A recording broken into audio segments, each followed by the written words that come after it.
Mikel Arteta must learn from past mistakes as Arsenal injuries begin to pile up. The next month will be a huge test of Arsenal's squad, but they must rest and rotate if they are to finally end their Premier League title drought and compete in Europe. Arsenal signed all of those players in the summer to make sure they are well stocked when injuries bite. They cannot afford another season when injuries, missing players and layoffs undermine their season and chances of winning trophies. But now they have to put their trust and faith in the squad to get through a demanding month of fixtures. William Saliba suffered a knock in training on Saturday, 24 hours before the Chelsea game, and it is hoped that it is only a minor issue and it will be a short layoff.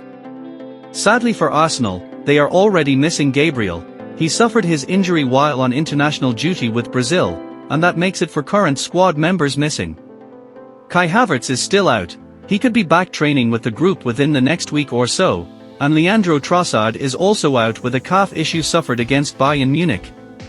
Now they have Martin Odegaard, Victor Gyökeres and Gabriel Jesus back. Odegaard and Gyökeres came on at Chelsea and looked sharp.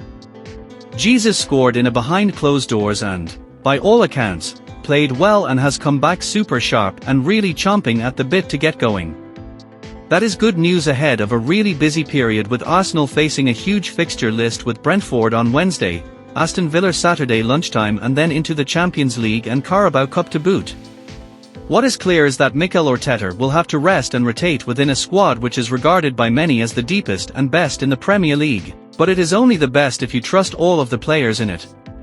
That will be tough for Arteta because a manager always knows his best players, his best lineup, and the issue is putting trust and faith in players who may not be at their best because they are lacking minutes and game time. The other reality for Arteta is to ensure that there is no repeat of last season when the shocking and crippling injury list destroyed Arsenal's season. That will surely mean tapering down in training to avoid another Saliba setback and to ensure players are not at risk of fatigue or tiredness. Bukayo Saka played so many minutes, was asked to play in so many games, and that surely had an effect on why he got injured, suffering a serious hamstring issue. Arsenal do have depth now.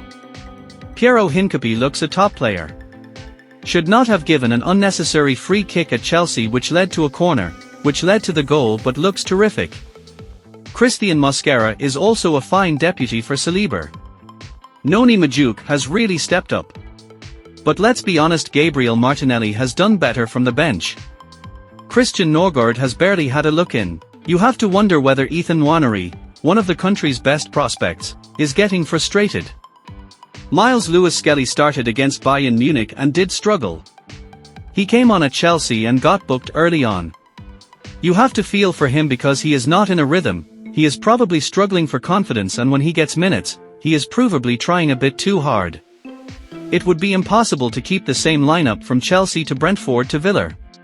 That is why Arteta must now trust his squad and avoid last season's setbacks.